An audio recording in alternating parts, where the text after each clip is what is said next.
I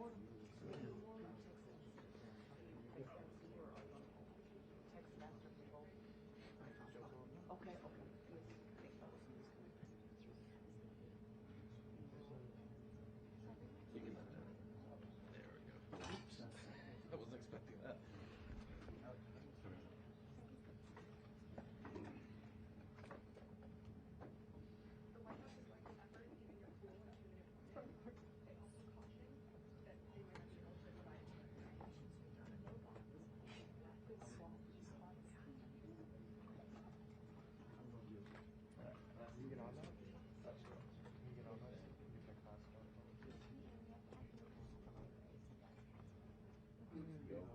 Christine, your shot is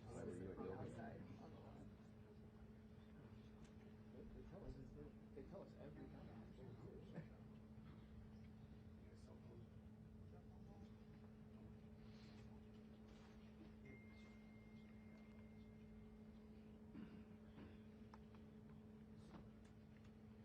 I'm sorry, I keep bumping you. Try not to. At least the jacket's soft.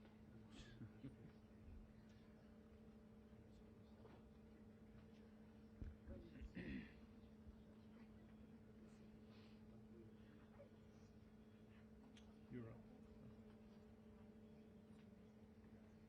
Yeah, I can see it on Fox back there. Johnson. Yep. In live In the shot. shot. Uh-huh. You're live on Fox right now. Okay. Thank you.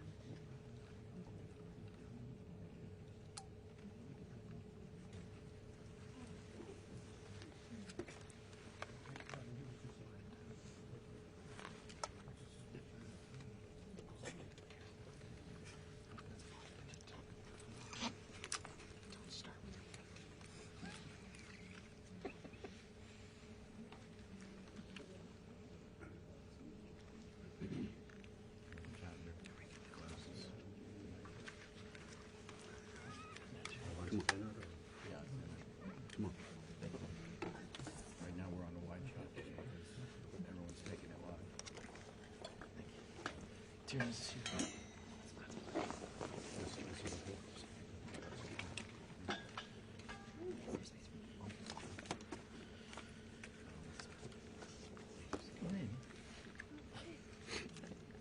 Watch your left foot.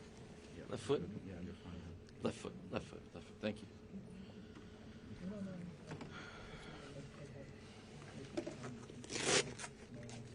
How's everybody doing?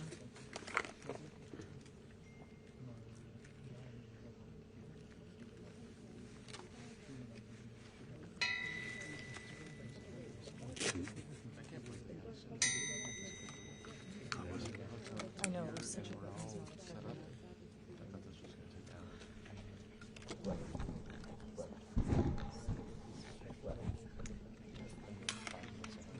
You know what you're doing? You know what you're doing? Sir, sir, if you could please take like a half step back. Those are really wide-angle lenses, and if the two of you move forward, you'll be in the shot as the ma'am in the white also. The farther y'all press forward, the more you're going to be in these shots. They're super wide-angle. Thanks, Julio. Thank you. Oh, it's for AV? Oh, no, I'm going to set that.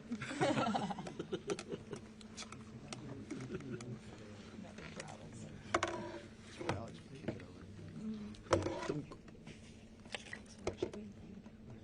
Oh, no. Okay, so you're still in there for the walk-up? Yeah. And then I'm going to push it.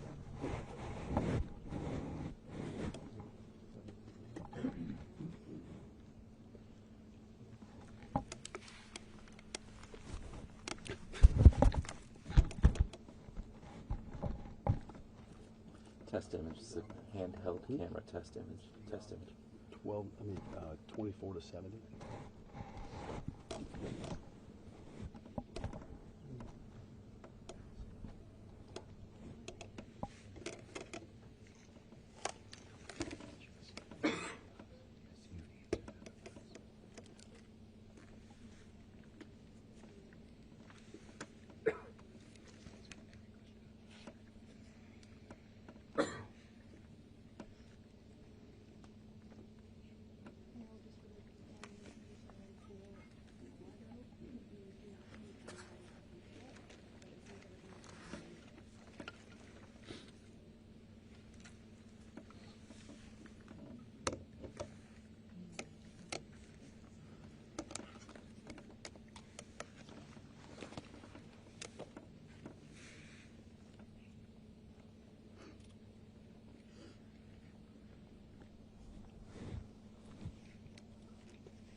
How do you feel about that?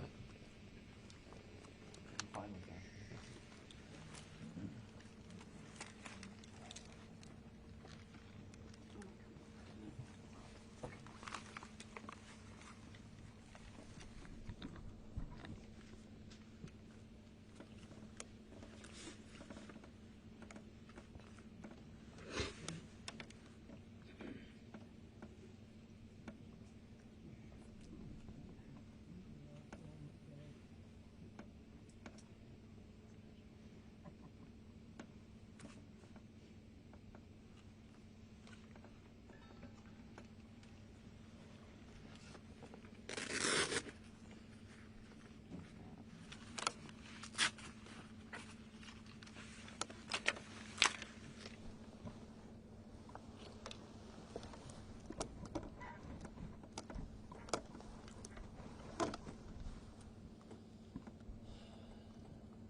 so I get over here. That'd be great. Thank you.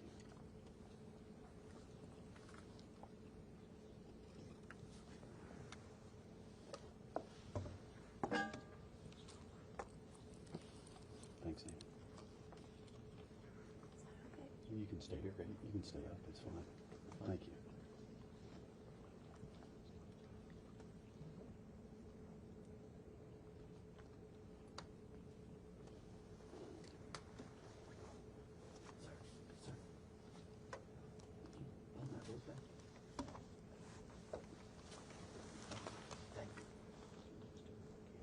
No.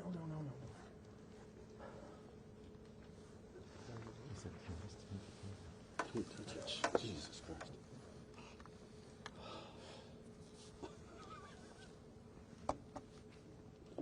When did you get your first day? When did you get your second cruise? 33 years ago. You get out. Yeah, man. I'll be fine.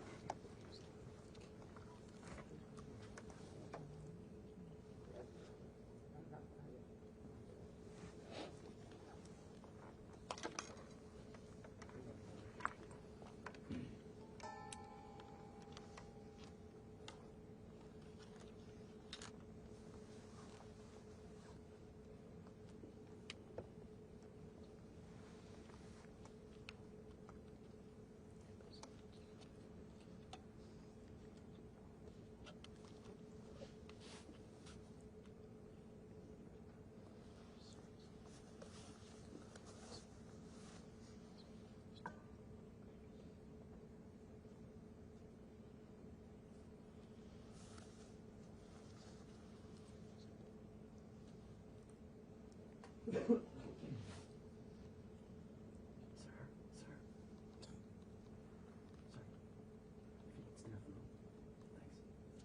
moving the camera. Trust me.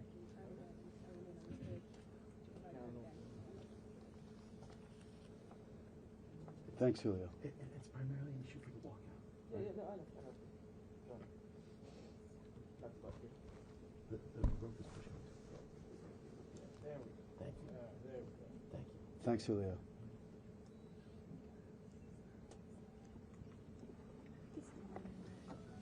No, I don't know. Thanks.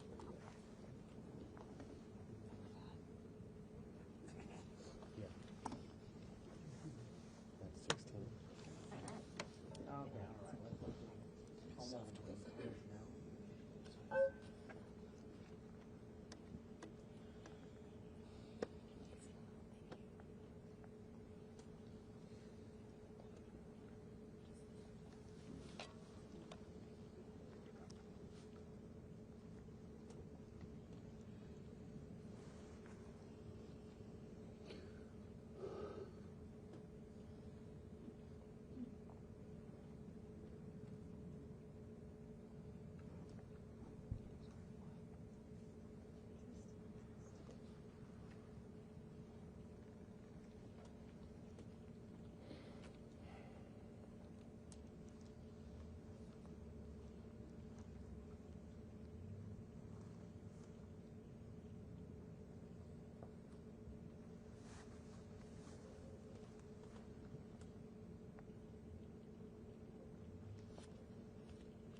He was closing it. He was, Hey, just so you guys know, those mics are hot. why don't we turn them off?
espresso. I should also have a double head.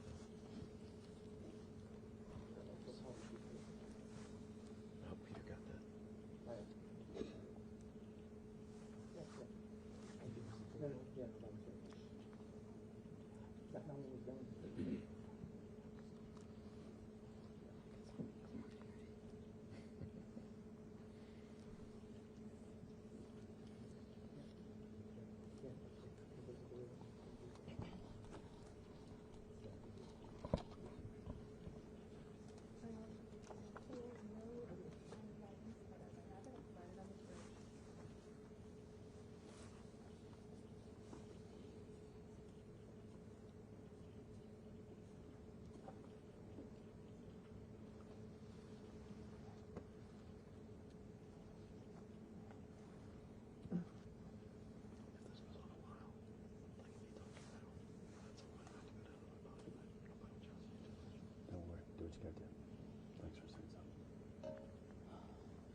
shot, Yeah. they see it on the. Gotta watch on it.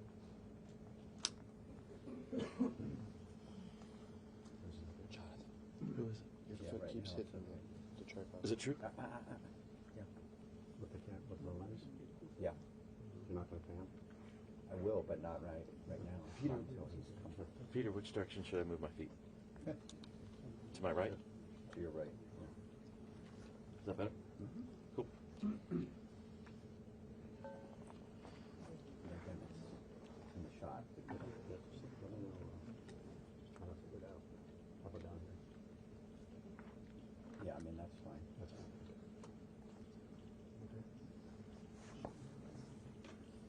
If that's okay.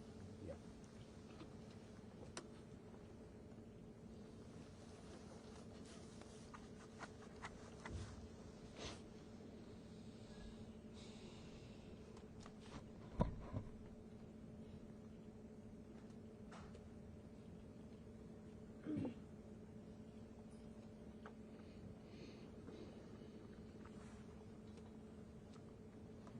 Are you okay with this?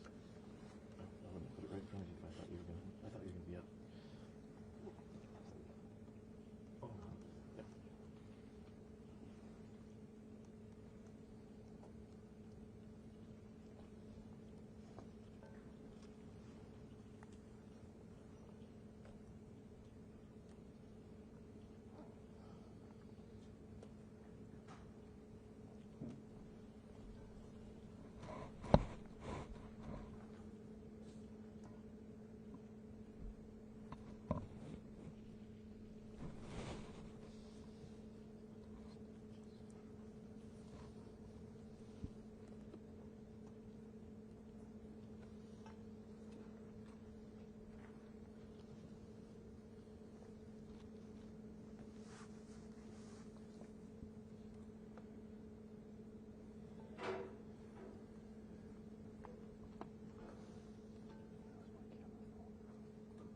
No, yours is fine. Okay.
Yo. Is that it? 5 minutes. What's that? Just put a lock in so we could actually see the door. All I need is a bald head. Can you be 6'2"? If I'm on my butt, I can't see over there. Never am up. Sam, look up. Let's see over whose head. Amy Tierney.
testimonies.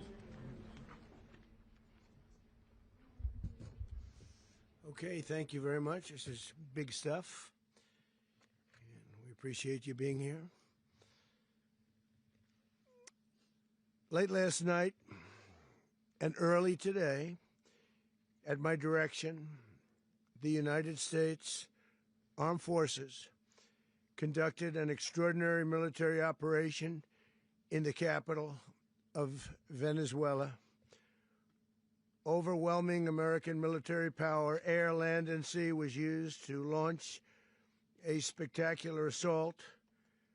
And it was an assault like people have not seen since World War II.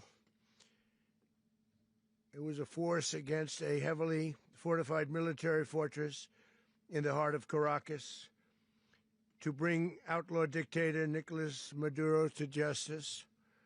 This was one of the most stunning, effective, and powerful displays of American military might and competence in American history. And if you think about it, we've done some other good ones, like the attack on al-Baghdadi and the obliteration and decimation of the Iran nuclear sites just recently in an operation known as Midnight Hammer, all perfectly executed and done. No nation in the world could achieve what America achieved yesterday, or frankly, in just a short period of time. All Venezuelan military capacities were rendered powerless as the men and women of our military, working with U.S. law enforcement, successfully captured Maduro in the dead of night. It was dark. The lights of Caracas were largely turned off due to a certain expertise that we have. It was dark, and it was deadly. But captured along with his wife, Celia Flores, both of whom now face American justice. Maduro and Flores have been indicted in the Southern District of New York, it's Jay Clayton, for their campaign of deadly narco-terrorism against the United States and its citizens. I want to thank the men and women of our military who achieved such an extraordinary success overnight with breathtaking speed, power, precision, and competence. You rarely see anything like it. You've seen some raids in this country that didn't go so well. They were an embarrassment.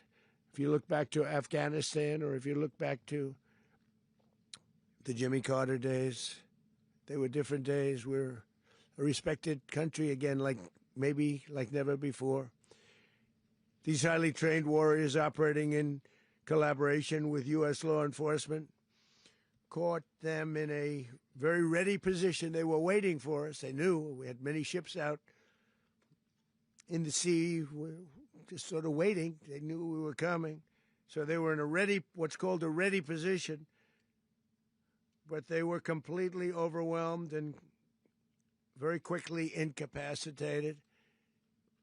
If you would have seen what I saw last night, you would have been very impressed. I'm not sure that you'll ever get to see it, but it was an incredible thing to see. Not a single American service member was killed, and not a single piece of American equipment was lost. We had many helicopters, many planes, many people involved in that fight. But think of that, not one piece of military equipment was lost, not one service member was, more importantly, killed. The United States military is the strongest and most fearsome military on the planet by far. With capabilities and skills our enemies can scarcely begin to imagine. We have the best equipment anywhere in the world. There's no equipment like what we have, and you see that even if you just look at the boats. We've knocked out 97% of the drugs coming in by sea. 90%. Each boat kills on average, 25,000 people. We knocked out 97%. And those drugs mostly come from a place called Venezuela. We're going to run the country until such time as we can do a safe, proper, and judicious transition. So we don't want to be involved with having somebody else get in, and we have the same situation that we had for the last long period of years. So we are going to run the country until such time as we can do a safe, proper, and judicious transition. And it has to be judicious because that's what we're all about. We want peace, liberty, and justice for the great people of Venezuela, and that includes many from Venezuela that are now living in the United States and want to go back to their country. It's their homeland. We can't take a chance that somebody else takes over Venezuela that doesn't have the good of the Venezuelan people in mind. We've had decades of that. We're not going to let that happen. We're there now, and what people don't understand, but they understand as I say this, we're there now, but we're going to stay until such time as the proper transition can take place. So we're going to stay until such time as we're going to run it, essentially, until such time as a proper transition can take place. As everyone knows, the oil business in Venezuela has been a bust, a total bust, for a long period of time. They were pumping almost nothing by comparison to what they could have been pumping and what could have taken place. We're going to have our very large United States oil companies, the biggest anywhere in the world, go in, spend billions of dollars, fix the badly broken infrastructure, the oil infrastructure, and start making money for the country. And we are ready to stage a second and much larger attack if we need to do so. So we were prepared to do a second wave if we needed to do so. We actually assumed that a second wave would be necessary, but now it's probably not. The first wave, if you'd like to call it that, the first attack was so successful, we probably don't have to do a second, but we're prepared to do a second wave, a much bigger wave, actually. This was pinpoint, but we have a much bigger wave that probably won't have to do. This partnership of Venezuela with the United States of America, a country that everybody wants to be involved with because of what we were able to do and accomplish, will make the people of Venezuela rich, independent, and safe. And it will also make the many, many people from Venezuela that are living in the United States extremely happy. They suffered. They suffered. So much was taken from them. They're not going to suffer anymore. The illegitimate dictator Maduro was the kingpin of a vast criminal network responsible for trafficking colossal amounts of deadly and illicit drugs into the United States.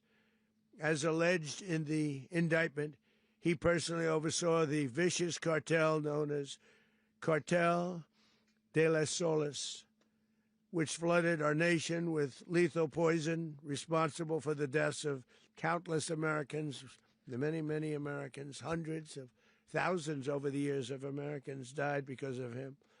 Maduro and his wife will soon face the full might of American justice and stand trial on American soil. Right now, they're on a ship they'll be heading to, ultimately, New York. And then a decision will be made, I assume, between New York and Miami or Florida. But we have people where the overwhelming evidence of their crimes will be presented in a court of law. And I've seen it. I've seen what we have. It's both horrible and breathtaking that something like this could have been allowed to take place. For many years after his term as president of Venezuela expired, Maduro remained in power and waged a ceaseless campaign of violence, terror, and subversion against the United States of America, threatening not only our people, but the stability of the entire region. And you all saw it. In addition to trafficking gigantic amounts of illegal drugs that inflicted untold suffering and human destruction all over the country, all over, in particular, the United States. Maduro sent savage and murderous gangs, including the bloodthirsty prison gang, Tren de Aragua, to terrorize American communities nationwide, and he did indeed. They were in Colorado. They took over apartment complexes. They cut the fingers off people if they called police. They were brutal, but they're not so brutal now. And I just have to congratulate our military, Pete and everybody, and our National Guard, because the job that they've done, whether it's in Washington, D.C., where we have a totally safe city, where it was one of the most unsafe cities anywhere in the world, frankly, and now we have no crime in Washington, D.C. We haven't had a killing. We had the terrorist attack a few weeks ago, a little bit of a different kind of a threat, but we haven't had a killing in a long period of time, 6, 7 months. We used to have two, on average, 2 a week in Washington, our capital. We don't have that anymore. The restaurants are opening. Everyone's happy. They're going, they're walking their daughters, they're walking their children, their wives. They walk to restaurants. Restaurants are opening all over Washington, D.C. So I want to thank the National Guard. I want to thank our military. And I want to thank law enforcement. Been amazing. And they should do it with more cities. We're doing it, as you know, and we're doing it in Memphis, Tennessee right now, and crime is down. We've just sort of started a few weeks ago, but crime is down now 77%. And the governor of Louisiana called, great person, and he wanted us to help him, as you know, in a certain very nice part of Louisiana. And we have done that. And it was a rough section, and we have crime down. I understand it's down to almost nothing already after 2.5 weeks. New Orleans, it's down to almost nothing, and we've only been there for 2.5 weeks. Can't imagine why governors wouldn't want us to help. We also helped, as you know, in Chicago, and crime went down a little bit there. We did a very small help because we had no working ability with the governor. The governor was a disaster, and the mayor was a disaster, but it knocked down crime. But we're pulling out of there. When they need us, we'll know. You'll know. You'll be writing about it.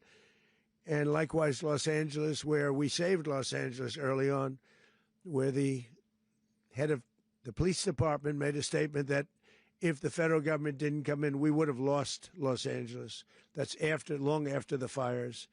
That's when they had the riots in Los Angeles. We did a great job. Got no credit for it whatsoever, but that's okay. It doesn't matter. We don't need the credit. But we'll be pulling out when they need us. They'll call, or we'll go back if we have to. We'll go back. But we did a great job in various cities. But the place that we're very proud of is Washington, D.C., because it's our nation's capital. We took it from being a crime-ridden mess to being one of the safest cities in the country. But the gangs that they sent raped, tortured, and murdered American women and children. They were in all of the cities I mentioned, Tren de Aragua. And they were sent by Maduro to terrorize our people, and now Maduro will never again be able to threaten an American citizen or anybody from Venezuela. There will no longer be threats. For years, I've highlighted the stories of those innocent Americans whose lives were so heartlessly robbed by this Venezuelan terrorist organization. Really one of the worst. One of the worst, they say the worst. Americans like 12-year-old Jocelyn Nungari from Houston. Beautiful Jocelyn Nungari, what happened to her?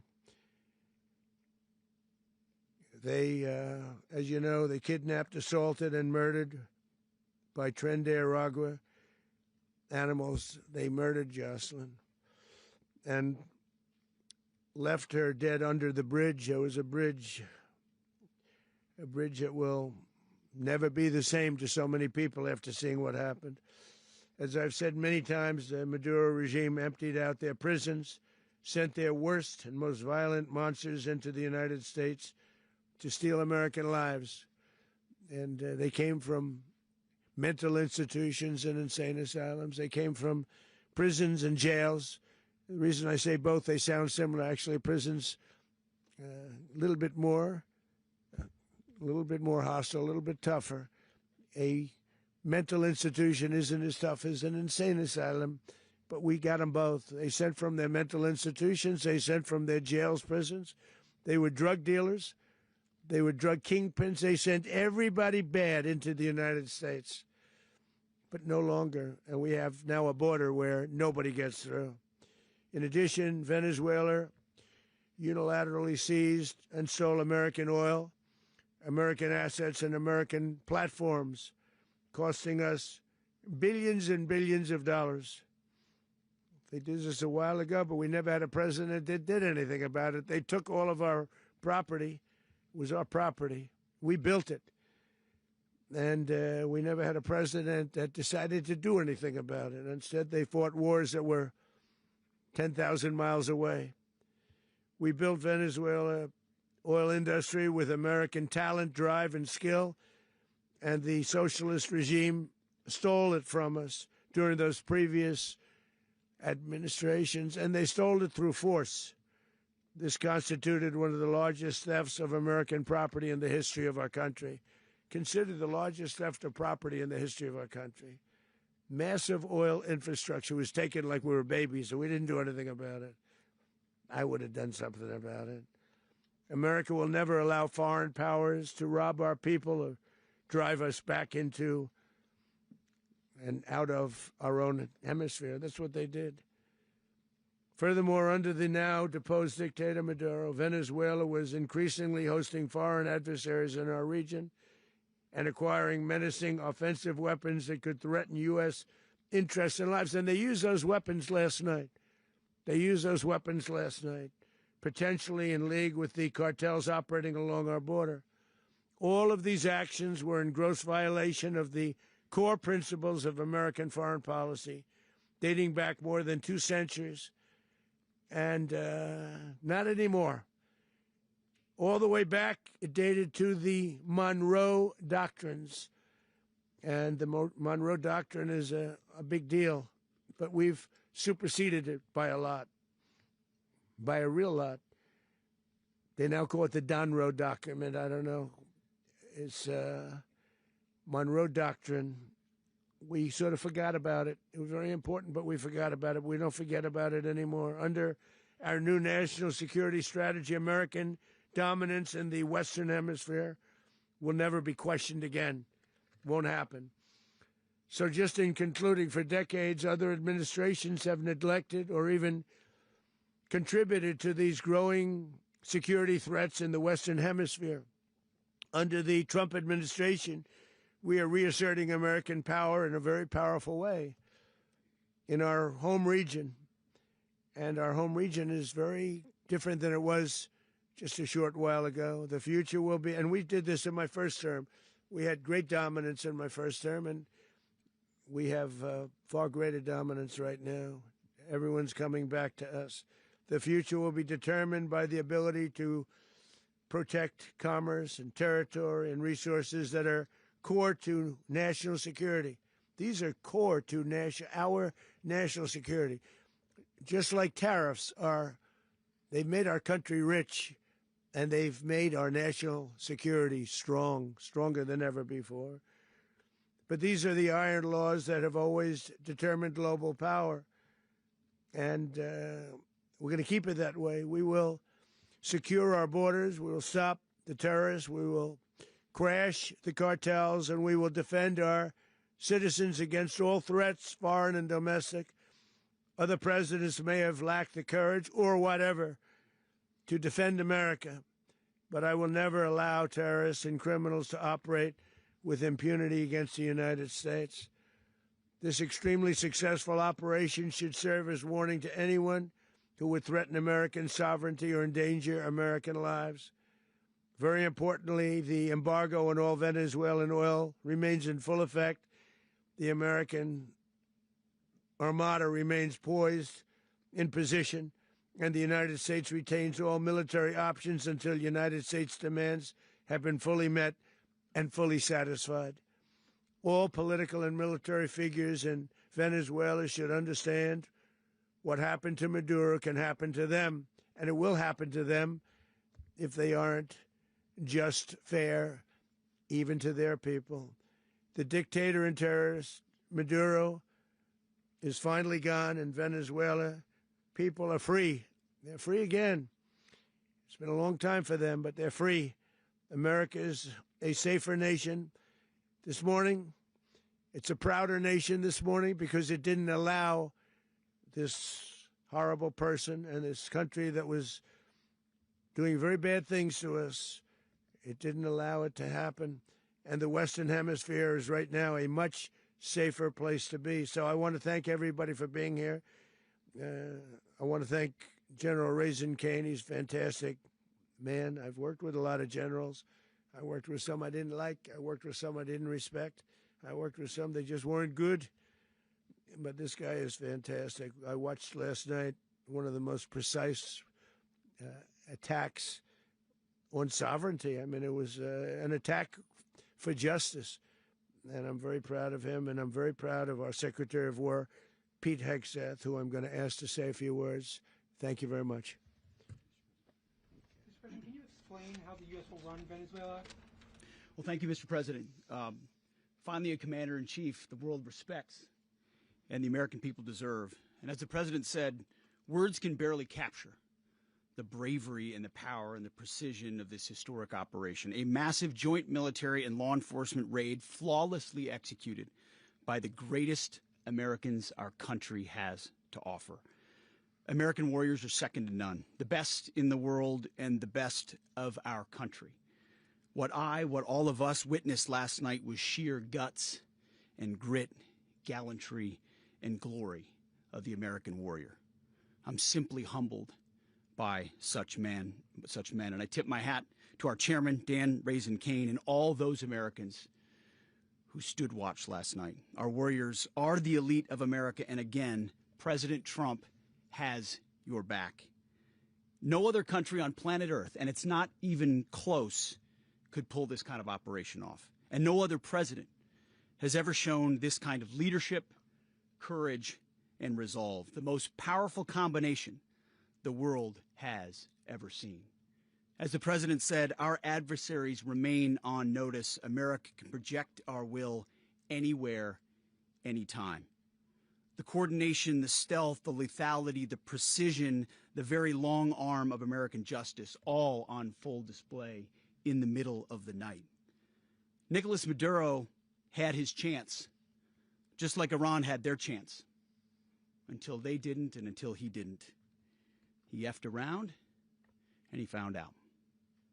President Trump is deadly serious about stopping the flow of gangs and violence to our country, deadly serious about stopping the flow of drugs and poison to our people, deadly serious about getting back the oil that was stolen from us, and deadly serious about reestablishing American deterrence and dominance in the Western Hemisphere.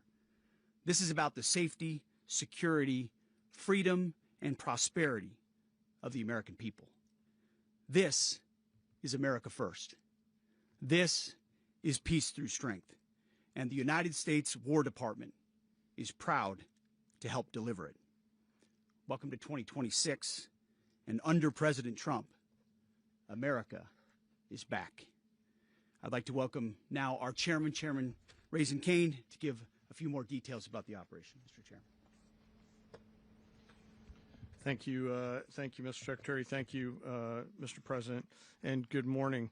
Last night, on the order of the President of the United States and in support of a request from the Department of Justice, as the President said, the United States military conducted an apprehension mission in Caracas, Venezuela, to bring to justice two indicted persons, Nicolas and Cecilia Maduro.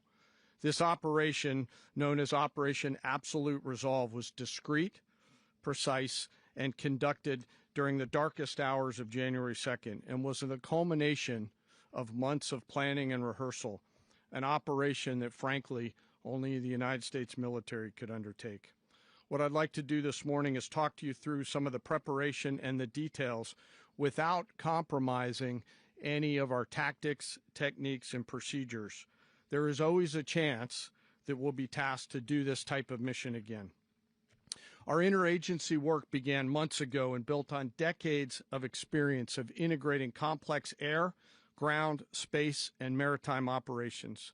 While the past 2 decades have honed the skills of our special operations forces, this particular mission required every component of our joint force, with soldiers, sailors, airmen, Marines, and Guardians working in unison with our intelligence agency partners and law enforcement teammates in an unprecedented operation.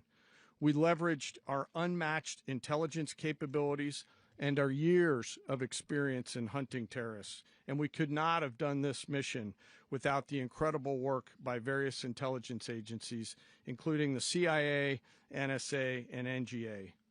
We watched, we waited, we prepared, we remained patient and professional. This mission was meticulously planned, drawing lessons from decades of missions over the last many years, many missions over these last many years. This was an audacious operation that only the United States could do. It required the utmost of precision and integration within our joint force. And the word integration does not explain the sheer complexity of such a mission. An extraction so precise it involved more than 150 aircraft launching across the Western Hemisphere in close coordination, all coming together in time and place to layer effects for a single purpose: to get an interdiction force into downtown Caracas while maintaining the element of tactical surprise.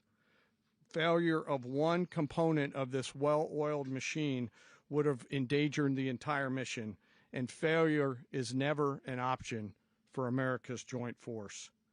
Those in the air over Caracas last night were willing to give their lives for those on the ground and in the helicopters. Let me talk a little bit about the preparation. After months of work by our intelligence teammates to find Maduro and understand how he moved, where he lived, where he traveled, what he ate, what he wore, what were his pets, in early December, our force was set pending a series of aligned events. Key was choosing the right day to minimize the potential for civilian harm and maximize the element of surprise, and minimize the harm to the indicted personnel so, as the President said, they could be brought to justice. And as the President said earlier today, weather in Venezuela is always a factor this time of the year. And over the weeks through Christmas and New Year's, the men and women of the United States military sat ready, patiently waiting for the right triggers to be met and the President to order us into action. Last night, the weather broke just enough, clearing a path that only the most skilled aviators in the world could maneuver through.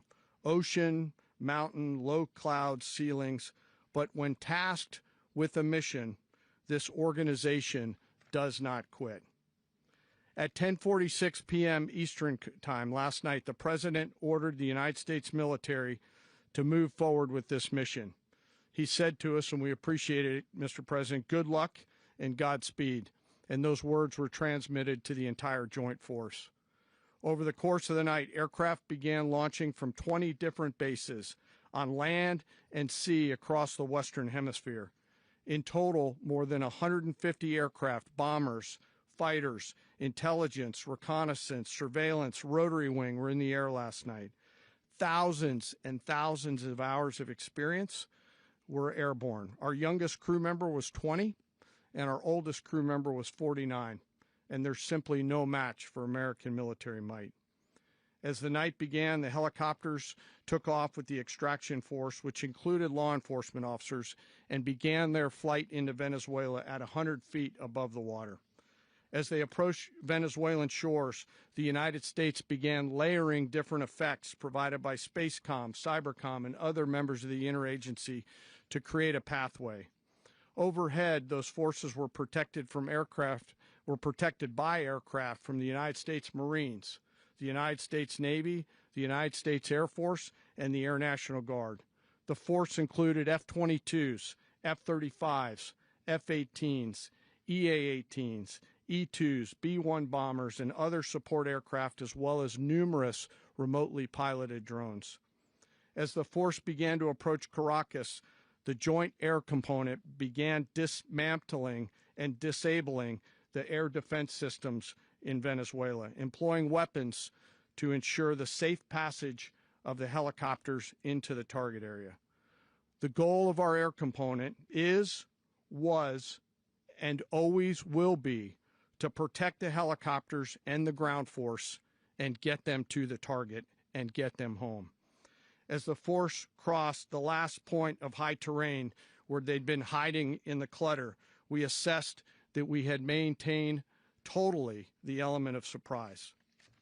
As the helicopter force ingressed towards the objective at low level, we arrived at Maduro's compound at 1:01 a.m. Eastern Standard Time, or 2:01 a.m. Caracas local time, and the apprehension force descended into Maduro's compound and moved with speed, precision, and discipline towards their objective and isolated the area to ensure the safety and security of the ground force while apprehending the indicted persons. On arrival into the target area, the helicopters came under fire, and they replied with that fire with overwhelming force in self-defense. One of our aircraft was hit but remained flyable, and as the President said earlier today, all of our aircraft came home, and that aircraft remained flyable during the rest of the mission. As the operation unfolded at the compound, our air and ground intelligence teams provided real-time updates to the ground force, ensuring those forces could safely navigate the complex environment without unnecessary risk. The force remained protected by overhead tactical aviation. Maduro and his wife, both indicted, gave up and were taken into custody by the Department of Justice, assisted by our incredible U.S. military with professionalism and precision, with no loss of U.S. life. After securing the indicted persons, the force began to prep for departure. Helicopters were called in to exfiltrate the extraction force, while fighter aircraft and remotely piloted aircraft provided overhead coverage and suppressive fire. There were multiple self-defense engagements as the force began to withdraw out of Venezuela. The force successfully exfiltrated and returned to their afloat launch bases, and the force was over the water at 3:29 a.m. Eastern Standard Time with indicted persons on board. And both Maduro and his wife were embarked aboard the USS Iwo Jima. In closing, what we've witnessed today is a powerful demonstration of America's joint force. We think, we develop, we train, we rehearse, we debrief, we rehearse again and again, not to get it right, but to ensure that we cannot get it wrong. Our jobs are to integrate combat power so when the order comes, we can deliver overwhelming force at the time and the place of our choosing against any foe anywhere in the world. I am immensely proud today of our joint force and filled with gratitude to represent them here today. There is simply no mission too difficult for these incredible professionals and the families that stand by them and support them. As we stand here this morning, our forces remain in the region at a high state of readiness, prepared to project power, defend themselves, and our interests in the region. This operation is a testament to the dedication and unwavering commitment to justice and our resolve to hold accountable those who threaten peace and stability. In closing, I want to express my heartfelt gratitude to the brave men and women who executed this mission. Their courage and tireless commitment to our nation are what makes us strong. Thank you, Mr. Secretary, and thank you, Mr. President. Well, I don't have much to add to what you've heard now, other than the following points. Nicolas Maduro was indicted in 2020 in the United States. He is not the legitimate president of Venezuela. That's not just us saying it.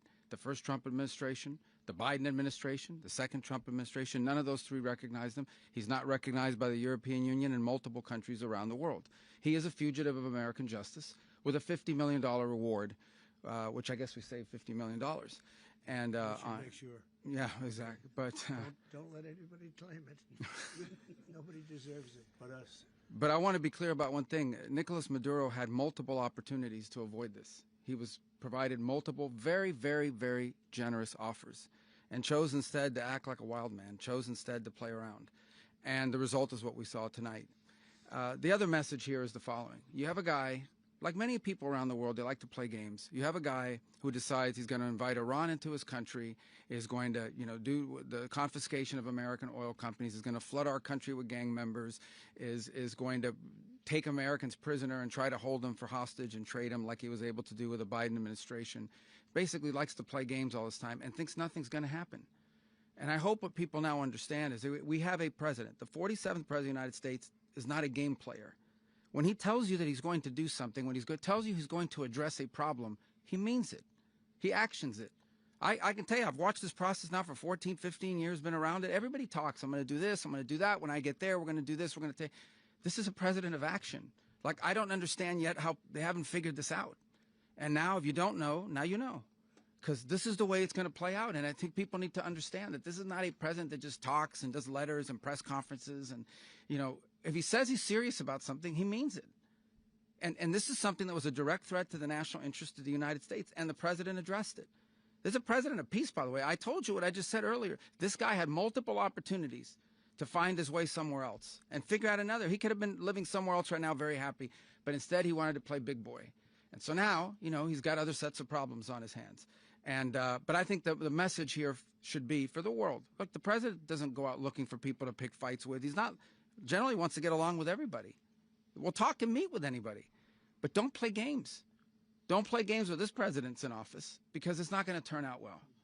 And so I hope that I guess that lesson was learned last night, and we hope it'll be instructive moving forward. Is that a message for Cuba, Mr. President? Mr. President, Mr. President, running the country. Mr. President, you said that the U.S. is going to run Venezuela. So who's in power right now? Well, we're going to be running it with a group, and we're going to make sure it's run properly. We're going to rebuild the oil infrastructure, which will cost billions of dollars. It'll be paid for by the oil companies directly. They will be reimbursed for what they're doing, but that's going to be paid. And we're going to get the oil flowing the way it should be. As you know, it was just a minor flow. It was actually a minor flow for what they have. But we're going to run it properly, and we're going to make sure the people of Venezuela are taken care of. We're going to make sure the people that were forced out of Venezuela by this thug are also taken care of. Mr. President, does the U.S. running the country mean that U.S. troops will be on the ground? How will that work? Well, they always say boots on the ground. So we're not afraid of boots on the ground if we have to have. We had boots on the ground last night at a very high level, actually. We're not afraid of it. We don't mind saying it. But we're going to make sure that that country is run properly. We're not doing this in vain. This is a very dangerous attack. This is an attack that could have gone very, very badly. Could have gone very badly. We could have lost a lot of people last night. We could have lost a lot of dignity. We could have lost a lot of equipment. The equipment is less important, but we could have lost a lot. And we're going to make sure that this is proper. We're there now. We're ready to go again if we have to. We're going to run the country right. It's going to be run very judiciously, very fairly. It's going to make a lot of money. We're going to give money to the people. We're going to reimburse people that were taken advantage of. We're going to take care of everybody. It's very important. We couldn't let them get away with it. They stole our oil. We built that whole industry there, and they just took it over like we were nothing. And we had a president that decided not to do anything about it. So we did something about it. We're late, but we did something about it. Yeah, please. President, can you explain the exact mechanism by which you're going to run the country? Are you going to designate a U.S. official to coordinate? Yes, it's all being done right now. We're designating people. We're talking to people. We're designating various people, and we're going to let you know who those people are. That would run Venezuela. Well, it's largely going to be, for a period of time, the people that are standing right behind me. We're going to be running it. We're going to be bringing it back. It's a dead, I talk about a dead country. A year and a half ago, we were a dead country. Now we're the hottest country anywhere in the world. We're a country doing better than any country anywhere in the world. And it required leadership. Venezuela has a lot of bad people in there, a lot of bad people that shouldn't be leading. We're not going to take a chance that one of those people take over for Maduro. So you can look at, and others, we have fantastic people, including people in the military. So we're going to have a group of people running it until such time as it can be put back on track, make a lot of money for the people, and give people a great way of life, and also reimbursement for people in our country that were forced out of Venezuela. Rubio would be. You said earlier today that you weren't going to back Machado to come back and be the opposition leader in your Fox and Friends interview. And then you also mentioned the vice president of Venezuela. Are you going to work with the vice president of Venezuela, or how do you foresee the relationship going? I understand she was just sworn in, but she was, as you know, picked by Maduro. So Marco's working on that directly. He just had a conversation with her, and she's essentially willing to do what we think is necessary to make Venezuela great again. Very simple. Mr. President, Colombian President Gustavo Petro, a couple weeks ago, you said he's got to watch his ass. And today he said he's not concerned about anything happening to him in the aftermath of this operation. So just what your message is about that. Well, he has cocaine mills. He has factories where he makes cocaine. And, yeah, I think I stick by my first statement. He's making cocaine. They're sending it into the United States. So he does have to watch his ass. Mr. President, did you notify any members of Congress in advance? Marco, do you want to talk about that? Because you were involved in it. Sure. We call members of Congress immediately after. This was not the kind of mission that you can do congressional notification on. It was a trigger-based mission in which conditions had to be met night after night. We watched and monitored that for a number of days. So it's just simply not the kind of mission you can call people and say, hey, we may do this at some point in the next 15 days. But it's largely a law enforcement function. Remember, at the end of the day, at its core, this was an arrest of 2 indicted fugitives of American justice, and the Department of War supported the Department of Justice in that job. Now, there are broader policy implications here, but it's just not the kind of mission that you can pre-notify because it endangers the mission. Plus, if I could add one thing to that, Congress has a tendency to leak. This would not be good. If they leaked, General, I think it would have been maybe a very different result. But I have to say, they knew we were coming at some point, We had a lot of ships out there. They sort of knew we were coming. We went there. But Congress will leak, and we don't want leakers. President, you were one of the only people to watch this all play out live. What was Maduro doing when the U.S. forces entered what I assume would be his home? And also, was there any point where the U.S. was considering if Maduro pushed back or resisted killing Maduro? It could have happened. It could have happened. He was trying to get into a safe place. You know what a safe place is, all steel. And he wasn't able to make it to the door because our guys were so fast. They went through the opposition so fast. And there was a lot of opposition. People were wondering, do we get them by surprise? Sort of surprised, but they were waiting for something. It was a lot of opposition. There was a lot of gunfire. You saw some of it today. But he was trying to get to a safe place, which wasn't safe because we would have had the door blown up in about 47 seconds, they say on average, regardless of how thick the steel was. It was a very thick door. It was a very heavy door, but he was unable to get to that door. He made it to the door. He was unable to close it. Go ahead, finish. Where is Maduro going to be in the time being right now? Do you know his exact whereabouts? Well, eventually, ultimately, in the near future, he's going to be brought to New York. And where is he going to be held? Where is he going to be held in New York? Do you know? That's going to be up to the officials that do these things. Mr. President, the U.S. has something of a mixed track record of ousting dictators without necessarily a plan for what comes afterwards. Did that weigh on your decision? Well, that's when we had different presidents, but with me, that's not true. With me, we've had a perfect track record of winning. We win a lot, and we win. If you look at Soleimani, you look at al-Baghdadi, you look at the Midnight Hammer. Midnight Hammer was incredible. Right now, you wouldn't have peace in the Middle East. We have essentially peace in the Middle East because of that. If we weren't successful with Midnight Hammer, you wouldn't have peace in the Middle East. So, with me, you've had a lot of victory. You've had only victories. You've had no losses. Yeah. President, can you How long do you expect the U.S. to run Venezuela, and how soon do you want the Venezuelan people to hold elections? So I'd like to do it quickly, but it takes a period of time. You know, we're rebuilding. We have to rebuild their whole infrastructure. The infrastructure is rotted. It's actually very dangerous. It's blow-up territory. Oil is very dangerous. It's a very dangerous thing to take out of the ground. It can kill a lot of people. It has killed a lot of people doing just that. The infrastructure is old. It's rotted. Much of it is stuff that we put there 25 years ago, and we're going to be replacing it. And we're going to take a lot of money out so that we can take care of the country. Yeah. Are you saying that Secretary Rubio and Mr. President, China, Russia, and Iran have interests in Venezuela? How does this operation affect your relationships with them when it comes to the oil and the drugs? And Russia, Russia when we get things straightened out. But in terms of other countries that want oil, we're in the oil business. We're going to sell it to them. We're not going to say we're not going to give it to them. In other words, we'll be selling oil probably in much larger doses because they couldn't produce very much because their infrastructure was so bad. So we'll be selling large amounts of oil to other countries, many of whom are using it now, but I would say many more will come. Now, are you saying, Mr. President, are you saying that, Mr. President, are you saying that? Mr. President, thank you. What is your message to the people of Venezuela today? Of course, the civilian population specifically, they have a lot of questions. What is your message to the people of Venezuela? That you're going to have peace, justice. You're going to have some of the riches that you should have had for a long period of time. It was stolen from you.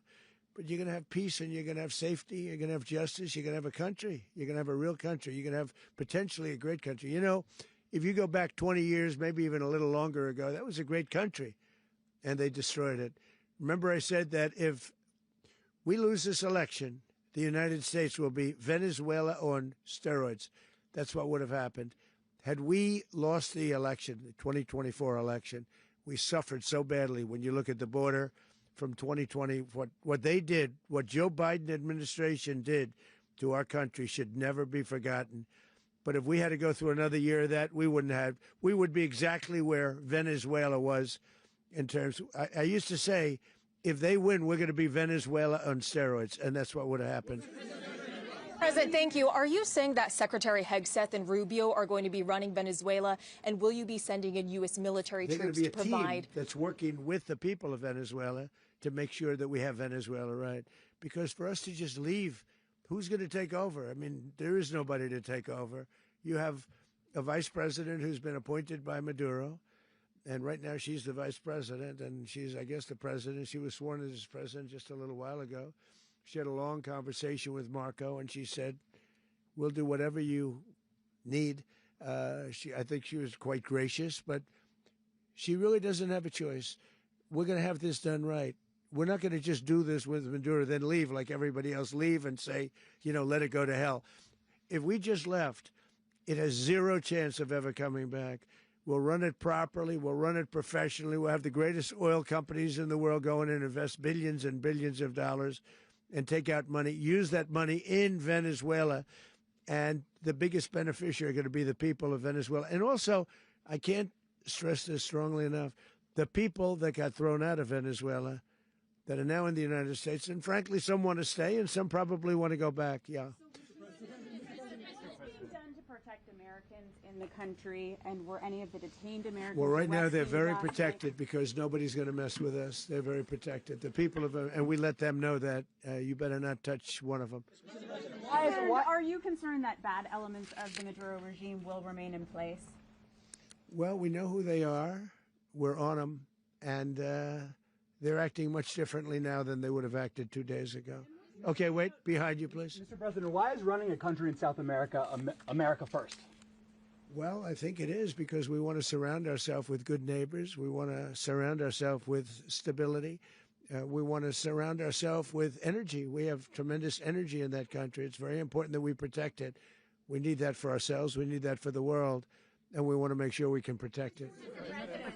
Yes, sir. Please, go ahead. Yeah, is there a message here for Cuba and Diaz-Canel? Well, Cuba is an interesting case. Cuba is, not doing very well right now. That system has not been a very good one for Cuba. The people there have suffered for many, many years. And I think Cuba is going to be something we'll end up talking about because Cuba is a failing nation right now, very badly failing nation. And we want to help the people of it's very similar in the sense that we want to help the people in Cuba, but we want to also help the people that were forced out of Cuba and living in this country. Do you want to say something about that, Marco, please? Well, I mean, I just gave you a statement a few minutes ago about, when the president speaks, you should take him seriously. Suffice it to say, Cuba is a disaster. It's run by incompetent, senile men, and in some cases, not senile, but incompetent nonetheless. It has no economy. It's in total collapse. And by the way, they were, all of the guards that helped protect Maduro, this is well known, their whole spy agency, all that were full of Cubans. I mean, it's amazing. This poor island took over Venezuela in some cases. One of the biggest problems the Venezuelans have is they have to declare independence from Cuba. They tried to basically colonize it from a security standpoint. So, yeah, look, if I lived in Havana and I was in the government, I'd be concerned, at least a little bit. Cutting off the oil flow to Cuba from Venezuela? Well, the president already announced a week ago that anything that's sanctioned, it's sanctioned oil, it's not going to be allowed to get there. So that's a pre-existing. Mr. President. The answer is yes. Yes. The location of opposition leader Machado, and have you been in contact with her? No, we haven't. No, we haven't. Mr. President. Do you have any hesitations about Machado? Mr. President, on Monday. Oh, I think it would be very tough for her to be the leader. She doesn't have the support within or the respect within the country. She's a very nice woman, but she doesn't have the respect to be the leader. Mr. President, is it possible that the U.S. ends up administrating Venezuela for years? Well, it won't cost us anything because the money coming out of the ground is very substantial, so it's not going to cost us anything. We want safety there. We want to be surrounded by countries that aren't housing all of our enemies all over the world. That's what was happening, and you don't want to have that. But we're going to be rebuilding, and we're not spending money. The oil companies are going to go in. They're going to spend money. We're going to take back the oil that, frankly, we should have taken back a long time ago. A lot of money is coming out of the ground. We're going to get reimbursed for all of that. We're going to get reimbursed for everything that we spend. So it's going to be a very important. This is a very big evening that took place last night. We have to be surrounded by safe, secure countries, and we also have to have energy. Very important. We have to have energy that's real energy, not where they're getting 4% and 5% of the energy out of the ground. You take a look. It was such a disaster. So what's going to happen with Venezuela, I think, over the next period of a year is going to be a great thing. And the people of Venezuela will be the biggest beneficiaries. Mr. President. Going to send in the U.S. military. Mr. President, thank you. What did you last speak to Maduro about when you spoke? And is the Well, U.S. I don't want to get into the Venezuela? conversations, but I did have conversations with him, and I said, you got to surrender. And I actually thought he was pretty close to doing so, but now he wished he did, yeah. You said that Maduro is responsible for drug trafficking. You recently pardoned the former president of Honduras who was convicted of many drug trafficking. Can you explain how these two situations are different? And would you ever pardon Maduro? I endorsed, as you know, the winning president, the man who won in Honduras. I endorsed the man who won in Chile. I endorsed the man who won in Argentina. And we are doing very well with that whole group. What the man that I pardoned was, if you could equate it to us, he was treated like the Biden administration treated a man named Trump. That didn't work out too well for them. This was a man who was persecuted very unfairly. He was the head of the country. He was persecuted very unfairly. And there are a number of them. And we felt that it was a very unfair situation that happened to him. He's also a party member of the man who won. So obviously the people liked what I did. And one of the reasons that was done is because of the fact that the party in power felt very strongly that that man was treated very badly. I studied it very quickly, and then I studied it in great detail. I went to a lot of the people standing behind me, and they felt that that man was persecuted and treated very badly. That's why I gave him a pardon. You referenced boots on the ground earlier. Can you just sort of button this up? Do you envision the U.S. military having a presence in Venezuela as the U.S. runs that country? No, we're going to have a presence in Venezuela as it pertains to oil, because we have to have, we're sending our expertise in. So you may need something, not very much. But no, we're going to be taking out a tremendous amount of wealth out of the ground.